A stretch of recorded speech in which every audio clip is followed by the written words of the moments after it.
Iron Out Professional Laundry is upgrading, getting bigger, and is now Zion Out Professional Laundry.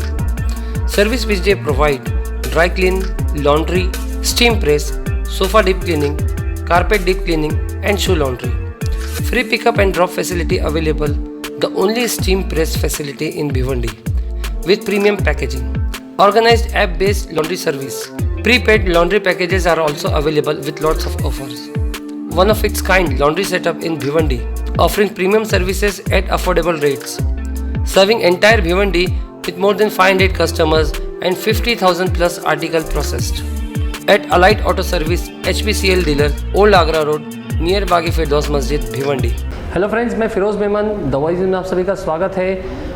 चुनाव के दिन चल रहे हैं और चुनाव में भिवंडी शहर की जो राजनीति है वो काफ़ी गर्म है। वो गर्म इसलिए नहीं है क्योंकि लोकसभा के चुनाव चल रहे हैं, बल्कि गर्म इसलिए है कि एक पार्टी के अंदर काफ़ी घमासान चल रहा है और वो है समाजवादी पार्टी। जी हाँ दोस्तों, समाजवादी पार्टी का सिटिंग एमएलए भिवंडी शहर ईस्ट में, भिवंडी ईस्ट में है एमएलए रईस शेख, और कुछ दिनों पहले उन्होंने अपना इस्तीफ़ा सोशल मीडिया के ज़रिए जाहिर किया था कि मैं अपना इस्तीफ़ा एमएलए पद से दे रहा हूँ। इसके बाद शहर का जो वातावरण था, उनके समर्थकों ने उनकी ऑफिस के नीचे ताला लगाया था और उसके बाद में फिर उनके घर पर जो ओशन गार्डन में वहाँ पे जमावड़ा लगा था, जिसके बाद उन्होंने अपना इस्तीफ़ा वापस लिया।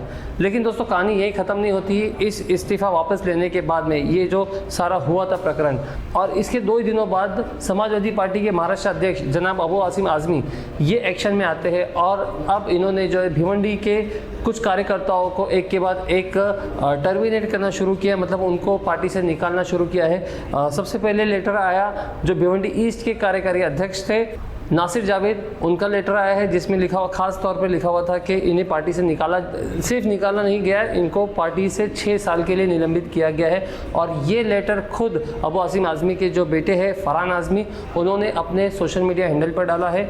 साथ ही साथ में हमने कुछ समाजवादी पार्टी के लोगों से बात की, उन्होंने भी इसकी पुष्टि की है कि हाँ लेटर गए हैं। नासिर जावेद के बाद में युवा नेता जुबैर शेख के नाम का लेटर आया है जिन्हें भी पार्टी से निकाला गया है। इसके बाद में मुंबई के एक वकार खान जो कि पार्टी के ही कार्यकर्ता है लेकिन रईस शेख के काफ़ी करीबी माने जाते हैं, इन्हें भी पार्टी से निकाला गया है। और दोस्तों इसमें अब और कितने लेटर्स आने वाले हैं, कितने लेटर्स आ सकते हैं, ये सोचने वाली बात है। इसका एक ही मतलब हो सकता है कि जितने भी लेटर आए हैं वो एमएलए रईस शेख के करीबी या उनके साथ वाले थे, उन्हीं के लेटर आए हैं। तो कहीं ना कहीं अबू आसिम आज़मी और एमएलए रईस शेख के बीच में जो मतभेद था वो अब तक के कम नहीं हुआ है, और हो सकता है कि शायद ये मतभेद और ज़्यादा बढ़ गया हो, और इसीलिए जो है अबू आसिम आज़मी इस तरह से एक्शन मोड में आए हैं। अब कहीं ना कहीं एक तरफ लोकसभा चुनाव है और दूसरी तरफ समाजवादी पार्टी में इस तरह की जो गतिविधियाँ हो रही है, इस तरह के जो एक्शन लिए जा रहे हैं, क्या इससे भिवंडी के चुनाव पर कुछ असर पड़ेगा, भिवंडी के वोटरों पर कुछ असर पड़ेगा?